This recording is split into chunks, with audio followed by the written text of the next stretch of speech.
Aduh, aduh, aduh sakitnya.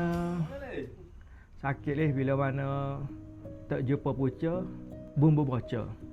Itu adalah antara keluhan ataupun rungutan daripada tuan rumah lah.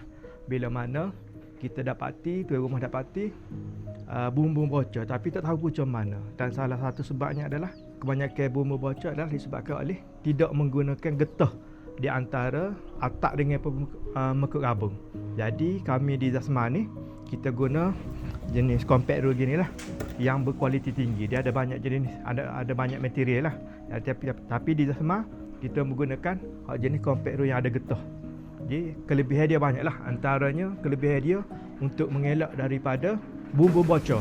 Bumbu bocor sendiri sebab bila mana berlakunya hujan yang lebat ataupun piah, jadi air boleh masuk di antara mekuk rabung dengan atap. Jadi function compact rule ni adalah untuk mengelak daripada berlakunya air hujan masuk. Yang kedua adalah untuk mengelak daripada binatang seperti kelawar, burung masuk di celah-celah di antara mekuk rabung dengan atap. Dan yang ketiga adalah untuk kita pastikan mekuk rabung yang kita pasang tu grip lagi ataupun dia lebih cengkamai lagi. Sebab apa? Sebab apa compact rule kita pakai ni ianya lebih ada getah. Ada getah. Jadi mekuk rabung kita tu bila ditiup angin insya-Allah tak cabut lah.